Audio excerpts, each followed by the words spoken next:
পবিত্র কুরআনুল কারীমের মধ্যে আল্লাহ পাক রব্বুল আলামিন বলেছেন, যালিকুমুল্লাহ রাব্বুকুম খালিকু কুল্লি শাইইন লা ইলাহা ইল্লা হুয়া। তিনি আল্লাহ, তোমাদের পালনকর্তা, তোমাদের সৃষ্টিকর্তা হলেন আল্লাহ রাব্বুল আলামিন। তিনি ব্যতীত আর কোনো উপাস্য নেই। মহান আল্লাহ রাব্বুল আলামিন বিশ্ব জগৎকে সৃষ্টি করে দিয়েছেন এবং তিনি তার একক নিয়ন্ত্রণকারী। সব কিছু এই দুনিয়ার সব কিছু আল্লাহ রাব্বুল আলামিনের ইশারায় চলে, আল্লাহর হুকুম মেনে চলে। সৃষ্টি করা এবং স্রষ্টা হওয়া একমাত্র আল্লাহ তাআলার বিশেষ গুণ। তাই আল্লাহ ব্যতীত অন্য কারোর সাথে সৃষ্টির গুণকে সম্পৃক্ত করা জায়েজ নয়। এই দুনিয়ার মধ্যে যা কিছু আছে সব কিছু আল্লাহ পাক বললেন যে আমি সব কিছু সৃষ্টি করেছি, সব কিছুর মালিক আমি আল্লাহ রাব্বুল আলামিন। আর আল্লাহ রাব্বুল আলামিন ঘোষণা করে দিয়ে বললেন, এই জমিনের মধ্যে, এই দুনিয়াতে, এই পৃথিবীতে তোমার দুই চোখ দিয়ে যা কিছু দেখো বা না দেখো সব কিছু আমি আল্লাহ রাব্বুল আলামিন সৃষ্টি করেছি। আল্লাহ বললেন যে আমি আছি, আমি থাকবো, আমার সাথে কাউকে শিরক করো না, কাউকে সমকক্ষ মনে করো না। আমি আল্লাহ রাব্বুল আলামিন এক, অদ্বিতীয়। আল্লাহ সূরাতুল ইখলাসের মধ্যে আল্লাহ পাক রব্বুল আলামিন বললেন, কুল হুয়াল্লাহু আহাদ। ও আমার দুনিয়ার বান্দারা, তোরা বল যে আমি আল্লাহ এক, আমি আল্লাহ এক, অদ্বিতীয়। সব কিছুর ক্ষমতা, সব কিছুর মালিক আমি আল্লাহ রাব্বুল আলামিন। তাই আল্লাহ দুনিয়ার মানুষদেরকে আল্লাহ জানান দিয়ে আল্লাহ বললেন, এই দুনিয়ার মধ্যে সব কিছুর প্রশংসা হবে আমি মালিকের জন্য। এই দুনিয়ার সব কিছুর প্রশংসা করতে হবে আল্লাহ রাব্বুল আলামিনের জন্য। এজন্য আল্লাহ বললেন যে আমি আছি এবং আমি থাকবো, আমার কোন আকার নেই, তিনি নিরাকার। আল্লাহকে দেখা যায় না, আল্লাহকে ছোঁয়াও যায় না। আল্লাহর সাথে শুধু কথা বলা যায়। আল্লাহর সাথে বান্দা সিজদার মাধ্যমে আল্লাহর সাথে কথা বলা যায়। এছাড়া আল্লাহকে দেখাও যায় না, আল্লাহকে ছোঁয়াও যায় না। আল্লাহ বললেন যে বান্দা, তুমি যদি আমার সাথে তুমি কথা বলতে চাও, আমার সাথে তুমি মোলাকাত করতে চাও, আমার সাথে তুমি সাক্ষাৎ করতে চাও, আল্লাহ বললেন যে তুমি বান্দা নামাজে দণ্ডায়মান হয়ে যাও। নামাজের সিজদার মাধ্যমে বান্দা তুমি আমাকে দেখতে পাবা। আর আল্লাহ বললেন যে তুমি বান্দা যদি যখন নামাজে দাঁড়াবা, তখন তুমি সিজদায় আমার সাথে তুমি বান্দা মোলাকাত করতে পারো। সিজদার মাধ্যমে আল্লাহর সাথে কথা বলা হয়, আল্লাহর সাথে কথা বলা যায়। আল্লাহ পাক রব্বুল আলামিন কুরআনুল কারীমের মধ্যে আল্লাহ পাক ঘোষণা করে দিয়ে বললেন, কুল্লু মান আলাইহা ফান ওয়া ইয়াবকা ওয়াজহু রাব্বিকা যুল জালালি ওয়াল ইকরাম। আল্লাহ বললেন যে বান্দা, এই দুনিয়ার ভূপৃষ্ঠ থেকে, দুনিয়ার মধ্য থেকে যা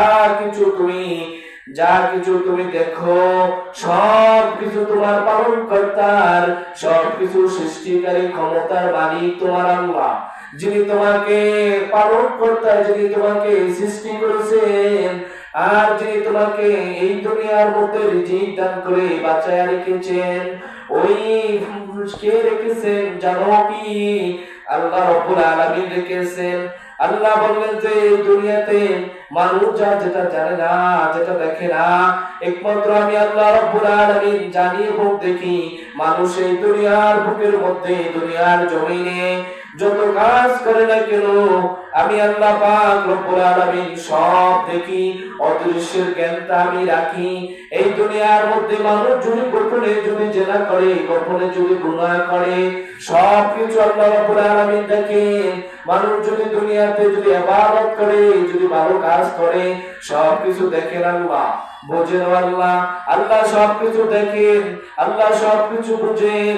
আল্লাহ ছাড়া এই দুনিয়ার মধ্যে কেউ অদৃশ্যের জ্ঞান রাখে না। রাসূল আকরাম সাল্লাল্লাহু আলাইহি ওয়াসাল্লাম বললেন, গায়বের চাবি হলো 5টা, যা আল্লাহ ছাড়া কেউ জানে না, আল্লাহ ছাড়া কেউ বোঝেও না, আল্লাহ ছাড়া কেউ দেখেও না। রাসূল সাল্লাল্লাহু আলাইহি ওয়াসাল্লাম বললেন, আমি নিজে তো গায়েব জানি না, গায়েবের মালিক হলেন আল্লাহ। আর আল্লাহ পাক রব্বুল আলামিন গায়েবের চাবিকে 5টা চাবি বললেন রাসূল পাক সাল্লাল্লাহু আলাইহি ওয়াসাল্লাম। আল্লাহ ছাড়া এই 5টা চাবি কেউ জানে না। কেউ জানে না যে আগামীকাল কি ঘটবে। আমি আপনি আজকে আসি, আগামীকাল আবার আপনার কি হবে আমি জানি না, আপনিও জানেন না। আগামীকাল যে আপনি দুনিয়ার বুকে বেঁচে থাকবেন এটাও আপনি জানেন না। আল্লাহ বললেন যে এটা আমি জানি, আর এই দুনিয়ার মধ্যে কেউ জানে না, কোনো নবী রাসূলও জানে না, কোনো মানুষও জানে না। কেউ জানে না যে আগামীকাল কি ঘটবে, তার সাথে কি হতে যাবে, কেউ জানে না। কেউ জানে না যে আগামীকাল সে কি উপার্জন করবে, কি খাবে। আমি আপনি জানি না যে আগামীকাল কি উপার্জন করব, কি দিয়ে খাবার খাবো, কি খেয়ে বাঁচবো। এমন হতে পারে যে আগামীকাল আমার জন্য আপনার জন্য পানি তো আমি নাও পেতে পারি, এরকম হতে পারে কি পারে না। কারণ আল্লাহ রাব্বুল আলামিন দেখিয়েছেন ওই সিলেটের ময়দানে, আল্লাহ পাক দেখিয়েছেন বন্যার সময় পুরা সিলেটবাসী কখনো বুঝে নাই, কখনো জানে নাই যে তাদের ঘর বাড়ি সব সম্পদ পানির সাথে মিশে যাবে। যদি তারা জানতো, 1 মাস আগে যদি জানতো, তাদের দামি দামি সব জিনিসপত্র তারা অন্য জায়গায় পাচার করতো, অন্য জায়গায় নিয়ে যাইতো নিরাপদ স্থানে। তাইলে আমি আল্লাহ বললেন যে তোমার সাথে আগামীকাল কি ঘটবে এটা তুমি জানো না, এটা জানি আমি মালিক একমাত্র আল্লাহ। কেউ জানে না যে গর্ভবতী নারীর পেটে কি আছে, কেউ জানে না যে গর্ভবতী নারীর গর্ভে ছেলে আছে না মেয়ে আছে। কোন নারীও বলতে পারে না শুরু থেকে যে নারীর গর্ভে ছেলে হবে না মেয়ে হবে, এটা কখনো বলা সম্ভব নয়। কিন্তু আজ বিজ্ঞানের যুগে বলা সম্ভব হয় অনেক পরে, তাও শুরু থেকে নয়। যখন বাচ্চা ভূমিষ্ঠ হবে দুনিয়াতে তার আগ মুহূর্তে কিছুদিন আগে বলতে পারে বর্তমান আধুনিকতায়। কিন্তু ডাক্তার কখনো এটা সিউরিটি দিতে পারে না ওই নারীর গর্ভের বাচ্চাটা সুন্দর হবে না কালো হবে, এটা ডাক্তার কখনো বলতে পারছে না। ডাক্তার বলতে পারছে ছেলে না মেয়ে বলতে যদিও পারে, এটা কখনো বলা ঠিক নয়।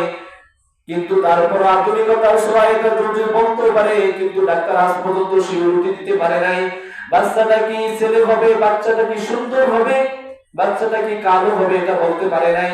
বাচ্চাটা কি কথা বলতে পারবে কি কথা বলতে পারবে না, এটা ডাক্তার সিউরিটি দিতে পারে নাই। বাচ্চাটা কি জ্ঞানবান হবে না বোকা হবে, এটা ডাক্তার সিউরিটি দিতে পারে নাই। আল্লাহ কোরআনুল কারীমের মধ্যে বললেন যে এই দুনিয়ার মধ্যে এটার মালিক হলেন আমি আল্লাহ, এটা একমাত্র আমি জানি। মা দেখবেন এজন্য মানুষ দুনিয়াতে কিছু বাচ্চা সুন্দর হয়, অনেক সুন্দর হয়, আর কিছু আবার কালো হয়, কালো রঙের হয়। কিন্তু সৃষ্টিকর্তার মালিক কে? আল্লাহ। যেই শিশুকে সুন্দর করলেন তিনিও আল্লাহ, সৃষ্টি করলেন তাকেও। আর যেই শিশুটাকে আল্লাহ রাব্বুল আলামিন কালো বানালেন ওটাও আল্লাহর সৃষ্টি। যেই বান্দাকে দুনিয়ার বুকে অধিক জ্ঞানবান বানালেন ওটার সৃষ্টিকারী মালিক আল্লাহ। আর যে অজ্ঞান হলো, পাগল হলো, মাতাল হলো, ওটার সৃষ্টিকারী মালিক আল্লাহ। এজন্য আল্লাহ বললেন যে এটা আমি ছাড়া কেউ জানে না। এরপরে আল্লাহ বললেন যে কেউ জানে না সে আগামীকাল কি খাবে, কি অর্জন করবে, এটা কেউ জানে না আল্লাহ ছাড়া।